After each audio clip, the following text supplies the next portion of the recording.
Hey! You are in there, right? Where are you? Come out, please! Ah. It's you, isn't it? You've grown up so much.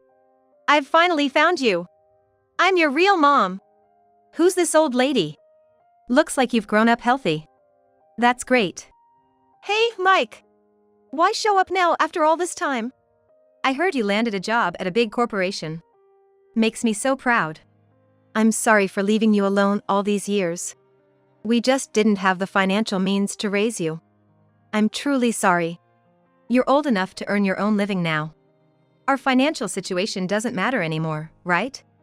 Let's live together and fill the 23-year gap in our parent-child relationship.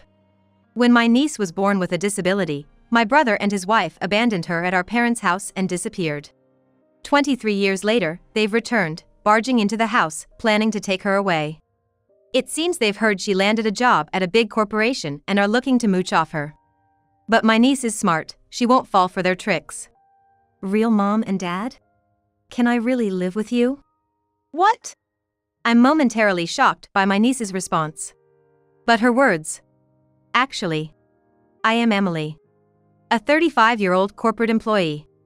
I've lived a work-centered life. My strict attitude at work has made me somewhat feared, and I'm aware I'm becoming the old guard. Having given up on romance.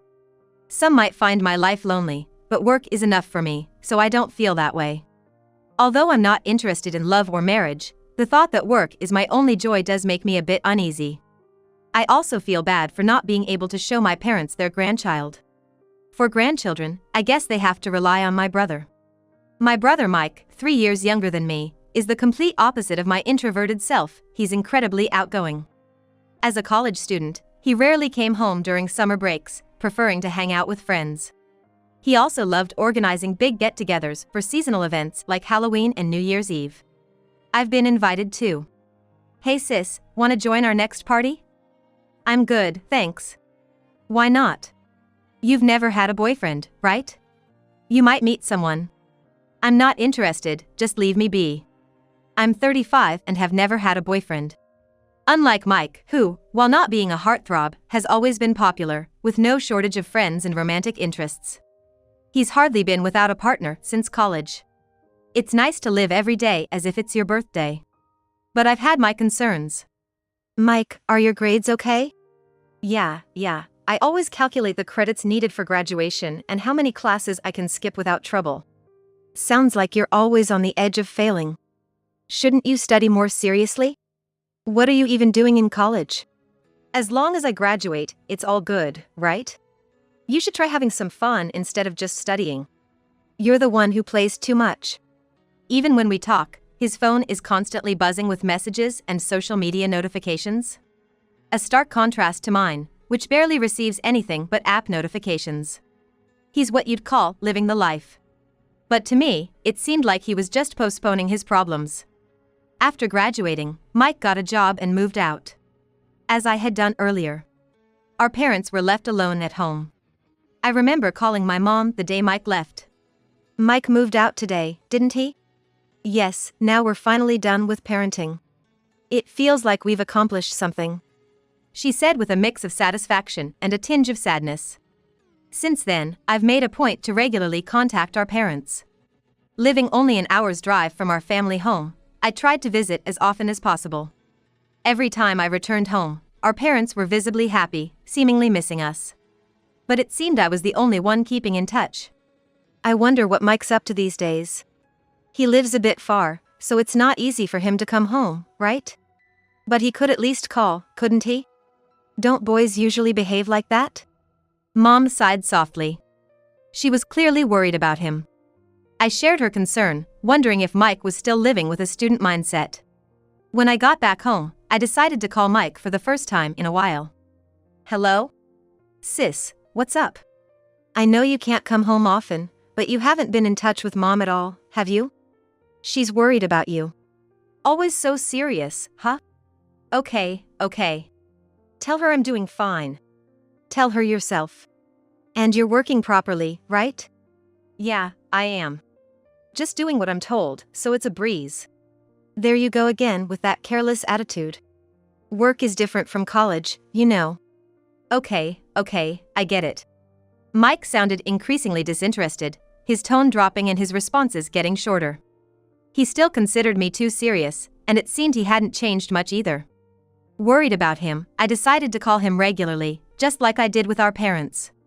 It might be nosy, but I can't help worrying about family. I started calling Mike regularly and updating Mom about his situation. It seemed to bring her some peace of mind, as her voice sounded brighter when I told her about Mike's circumstances. However, Mike gradually stopped answering my calls and eventually stopped altogether. It's been 5 years now with no contact, and he hasn't shown his face at home. Mike's 32 now, huh? I wonder if he's still working at the same company? Maybe he's changed jobs and moved? One day, while quietly eating dinner alone at home, I suddenly found myself thinking about Mike. Little did I know that this was a premonition of things to come. As I ate dinner with the TV sound as my background music, my phone rang. The only calls I usually get are app notifications or from Mom. I paused my dinner to answer Mom's call. Hello, what's up? I got a call from Mike. Mom sounded excited, almost breathless. I figured she must be thrilled to hear from Mike after 5 years, but it seemed there was more to her joy. Mike's coming home. Huh, that's unusual. Did something happen? He's having a baby. Really? I was genuinely surprised. A baby for Mike, of all people. Mike isn't married, so it's a case of a baby coming before marriage. Shotgun weddings aren't uncommon, and neither I nor our parents have the old-fashioned mindset that marriage must come first. In fact, Mom and I both laughed, finding it so typical of Mike that his first contact in 5 years was to announce a baby. When's he coming? Next month. I'll come home too then. I'd like to meet Mike's fiancée. I decided to go back to our family home to celebrate with Mike. Imagining my brother as a responsible adult, I found my appetite returning as I resumed my dinner. But the reality of Mike's situation was far different from what I had imagined. Hey! Dad. Mom. Can we stay here at this house? What? Mike's fiancée, Christy, stood there, her hands on her visibly pregnant belly, looking down uncomfortably. The day Mike returned, Mom and I welcomed him and Christy at the door. After brief greetings, we led them to the living room where Dad was. Mike, about to share news of the pregnancy and marriage, sat before us with a somber expression. An uneasy silence filled the air, preventing anyone from speaking first. Then, in a thin voice, Mike broke the silence, expressing his wish to return home. What do you mean? Well, I haven't been able to hold down a job. I've been hopping from one job to another, and at 32, with no real skills or achievements, job hunting's getting tough. Right now, I'm unemployed, and my savings are almost gone. And the baby is almost due. So, you're out of options and want to come back home? You were right, sis. I regret not working more seriously. I know it's too late for regrets. But seeing Christy's belly grow, I realized I need to step up. Please, let us stay here until after the baby is born. I know it's rude to ask to stay the first time I visit. But we have nowhere else to go. Please, can we stay? Mike and Christy both had their faces flushed red, their eyes brimming with tears. Though Mike's predicament was a result of his own doing, he must have reflected on his actions and struggled up to this point. Looking at our parents, I could tell they were resigned to accepting Mike and Christy. They probably wanted to give Mike a chance to recover from his mistakes, but more so, they couldn't bear the thought of their first grandchild facing hardships. You can stay in this house, but in return, Mike, you need to find a job. Thank you. I'll work hard. With Dad's permission, Mike and Christy started living in our family home. They had planned to register their marriage after the baby was born, but since Christy was moving in, they decided to get married sooner as a form of commitment. Now, Mike and Christy were officially husband and wife. All that was left was for Christy to give birth safely and for Mike to find a job and get their lives back on track before moving out. I thought everything was heading towards a resolution, but the situation worsened. 2 months later, Christy gave birth. Mike left his work early to go to the hospital. The next morning, knowing it was a bit inconvenient, I called Mike before he left for work. Congratulations. The baby was born, right? Yeah. I thought Mike would be overjoyed as it was the day after his baby's birth. but the tone of his voice was as if he was walking through hell. I have to go to work now. I can't be late since I just started this job. Oh. Sorry. Have a good day. After Mike hung up, I immediately called Mom. Mom, what's up with Mike? That's the thing, I don't know. He's been down since he returned from the hospital yesterday. He won't answer any of my questions. It was clear that something had happened to Mike. Given his condition, Mom and I decided it was best to leave him alone until he was ready to talk, and for now, just celebrate Christy's childbirth. 3 days after Christy's delivery, my parents and I went to the hospital to visit her and see the baby. That's when we learned why Mike was so down. Please, take a look at the baby. We're planning to name her Lily. Oh, she's adorable. She's going to be as pretty as Christy. My parents were speechless with joy, just smiling and gazing at their granddaughter's face. I was also admiring the cute baby when I noticed something. Huh? Her hand? I hesitantly rolled up the baby's sleeve. Lily's right hand had only 3 fingers. It's called congenital limb deficiency. It happens in about 1 in 1,000 births. Christy explained in a small voice, tears spilling as she sat on the bed. My parents and I were at a loss for words. It sounded like schoolchildren were leaving nearby, their voices faintly reaching the quiet hospital room. But she's here with us, safe and sound. Let's make her happy.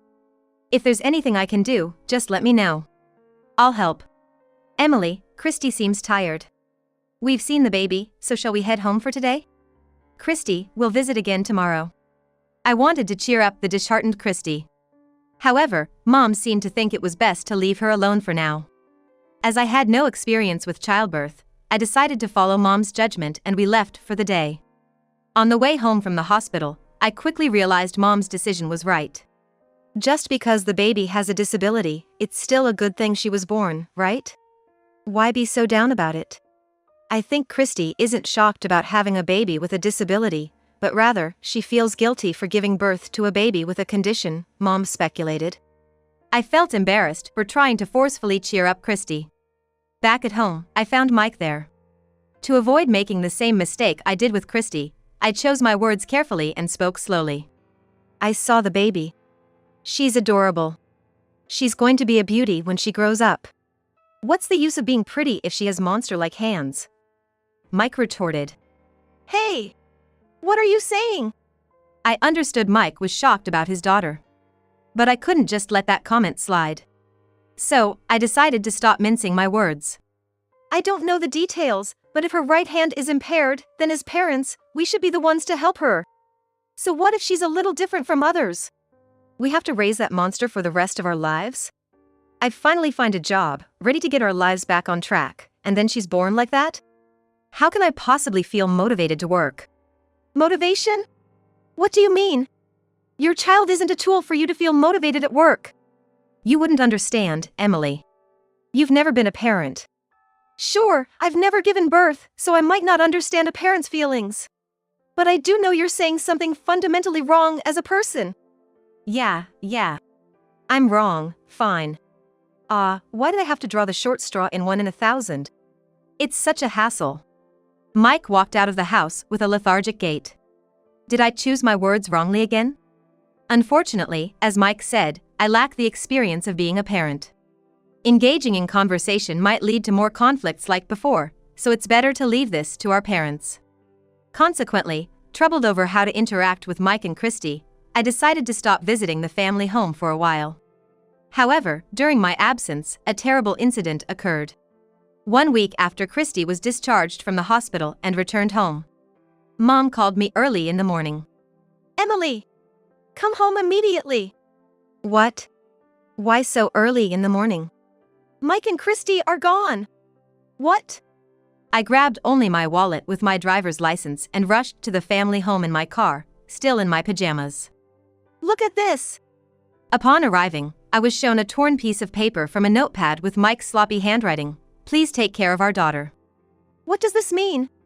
I don't know. This note was all that was left when we woke up. Wasn't Mike supposed to work hard because his daughter was born? No, maybe his true feeling was that raising a disabled child was too much trouble. Did Christy not find their daughter, who grew inside her and was finally born, cute?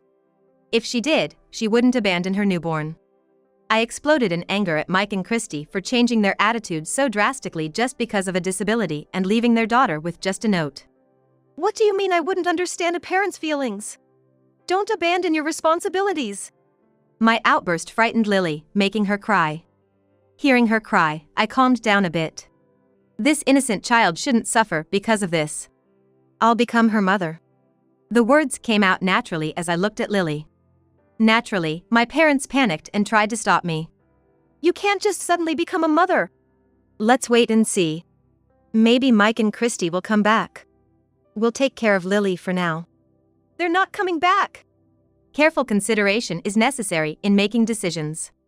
However, sometimes it's important to act swiftly.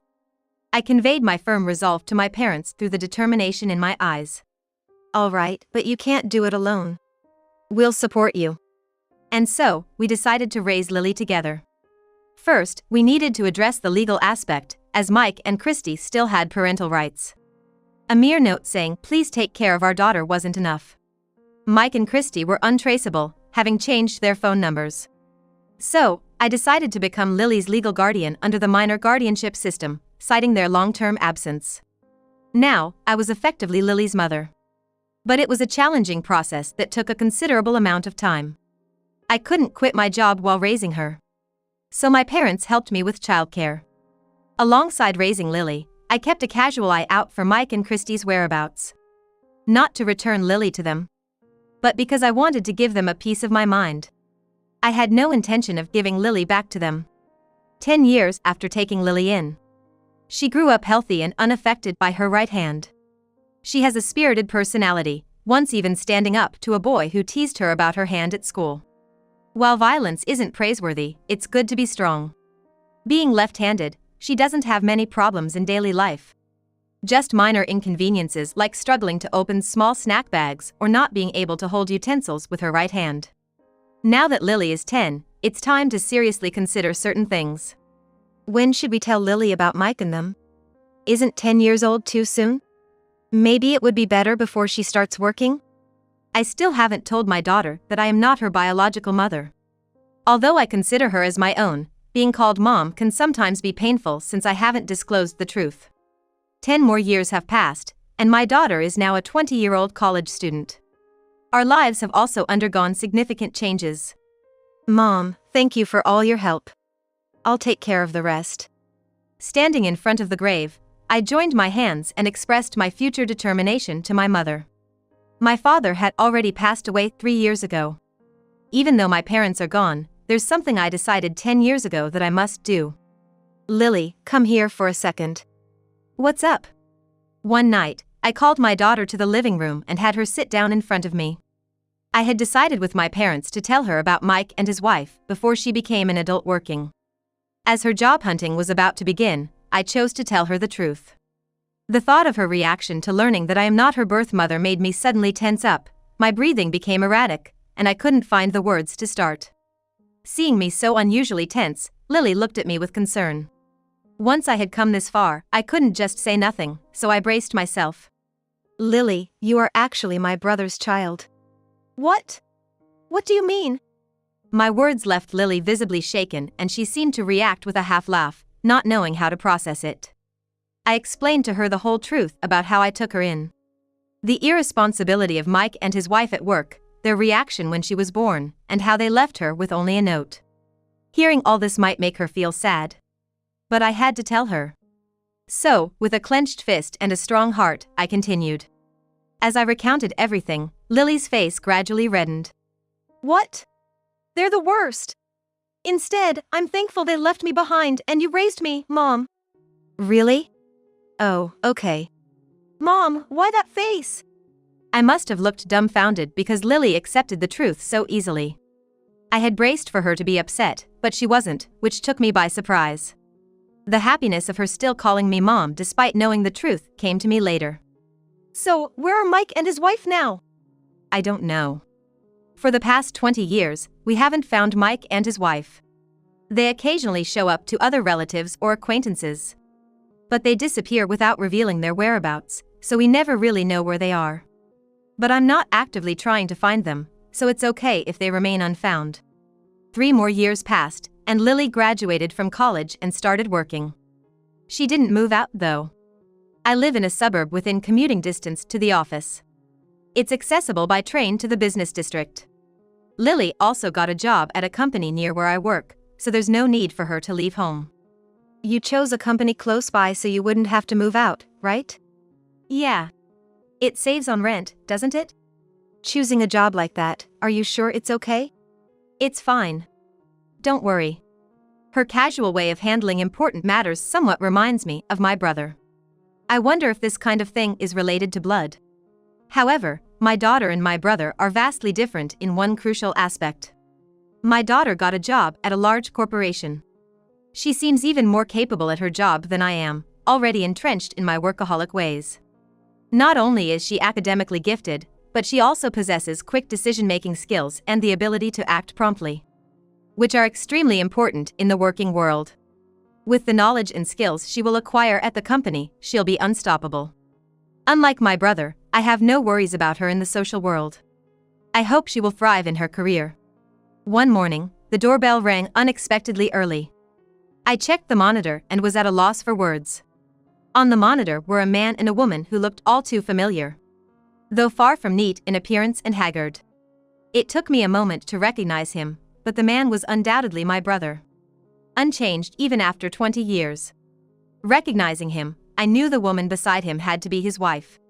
Who is it? I don't know, but I'll go check. Not wanting Lily to meet Mike and his wife, I hurried to the door without responding to them through the intercom. Their sudden arrival left me wondering about their intentions. It wasn't a conversation for the doorstep. I planned to take them to a nearby park to talk. Opening the door without securing the chain, a mistake. The moment I opened the door, Mike forcefully pushed it open. Hey! Lily! You're there, right? Where are you? Come out, please! As they barged in uninvited, raising their voices loud enough for the neighbors to hear, they began searching for Lily. Ah. You're Lily, right? You've grown up. We finally met. I'm your real mom. Who's this old lady? You seem to have grown up well. That's good. When Mike and his wife entered the living room, they found Lily having breakfast. Surprised by the sudden intrusion of strangers, she became defensive and her tone harsh. I followed them into the living room shortly after. Hey, Mike! What are you doing here now? Hearing me call out Mike's name, Lily looked startled. Being sharp, she seemed to realize these were the people I had talked about, her biological parents. I heard you landed a job at a big corporation. Your strength in overcoming your disability makes me so proud. I'm sorry for leaving you alone all these years. We just didn't have the financial means to raise you. I'm really sorry. You're old enough to earn your own living now. Our financial situation doesn't matter anymore, right? Let's live together and fill the 23-year gap in our parent-child relationship. It was clear that Mike and his wife, having heard about Lily's employment at a big corporation, were looking to mooch off her. But my daughter is smart, she won't fall for their tricks. I wasn't worried about her reaction. Instead, I was concerned about how to get Mike and his wife out of the house. Real mom and dad? Can I really live with you? What? I couldn't help but exclaim. Mike and his wife, noticing my reaction, looked at me and smirked. Yeah, it's better to live with your real parents, right? Come on, say thank you to your fake mom and let's go. But, wait a minute. I need to know more about you too before I can make a decision. Let's talk about it when we get back home. Yeah, let's do that. Mom, I'm sorry. I want to find out who my parents are, who I haven't seen for 23 years. Lily. My daughter stares into my eyes desperately. Her uncle and his wife watch this with smirks on their faces. They probably think that if they can just take her away from here, everything else will fall into place. But I caught a glimpse of some strategy in my daughter's eyes. This unspoken message, something only a parent and child of 23 years would understand, seems to be lost on her uncle and his wife. Well, shall we go then? Thank you for taking care of my daughter. With triumphant smiles, the uncle and his wife leave. I trust my daughter and decide to just sit on the living room sofa and wait. I never knew simply waiting could feel so long. The clock's hands seemed to move slower than usual. I'm home. In the evening, my daughter returns as if she'd just been out playing with friends. Welcome back. Everything okay? Nothing weird happened? I'm fine. But look at this, I got it all together. Huh? What she hands me is a notebook. Inside, over several pages, is a summary of what her uncle and his wife have been up to over these 23 years. It was tough getting it all together. They're not great at telling stories, so I had to piece together the important bits. So that's what you were doing? Of course. I wouldn't really go to their place. Just heard them out and came straight back. According to my daughter, after leaving our family home, her uncle and his wife kept changing jobs. Their living places changed frequently too. But these moves weren't for job hunting. They've been borrowing money and running away. So they show up at relatives and acquaintances, borrow money, and then run away again. They said they'd paid off their debts and came to take me in, but that's obviously a lie. Wonder how desperate they must be to rely on the money of someone who's just started working? If we think about why they had to show up in front of us, they must be really desperate. That's what it seems like. Oh, and here are their 2 addresses. That's the most important info, right? My daughter proudly points to the address of her uncle and his wife she noted in her notebook. In just half a day, she had exposed the whereabouts of her uncle and his wife, who had been elusive for 23 years. Feeling proud of her, I pull out my smartphone. A week later, my brother and his wife came to our house again. Hey! What did you guys do? You've caused us so much trouble. How are you gonna take responsibility? They seem panicked this time, not even ringing the doorbell but banging on the door and yelling. To avoid disturbing the neighbors, I stop preparing breakfast and head to the front door. Should I come too? No need to let those 2 see Lily. That would be a waste. I go to the door alone, this time opening it with the chain on. As expected, my brother tries to force the door open. But with the chain, the door only opens a bit, and he has to peek through the gap. Relatives and acquaintances showed up at our house demanding their money back. What did you do? I just shared your address, which Lily got from you, with the people you've visited over the past 20 years. You knew we were borrowing and running? Of course. I'm not like you, I keep up with relatives. Thought about confronting you before. You borrowed from some shady places, right? I've spread the word to relatives and acquaintances, so even your creditors might catch on. Mike! We can't stay then. We gotta run. What did they come for? They probably wanted to complain to me and my daughter, but upon realizing their address was more widely known than they thought, they quickly left. They're probably preparing to skip town tonight. All done? Yeah, finally over. Took 23 years. This incident should make them realize that Lily is not their child, but mine. This should keep them from showing up in front of us again. I go back to my breakfast, which now tastes even better. I heard from relatives that some dangerous people already knew their address and took them away. A few relatives had gone to their house to ask for their money back and happened to encounter this scene. 3 men in regular suits, polite and kind to my relatives, were there. Excuse us, but could we speak to them first? Though smiling, the relatives felt an aura from these men and stepped back, letting them take precedence in demanding the debt repayment. From the next day, my brother and his wife haven't been home. Where they were taken, I don't know, but they've disappeared again. I hope they're somewhere working honestly. My daughter and I continue our lives unchanged, both doing well in our jobs. Next weekend, we plan to visit our parents and report about my brother and his wife.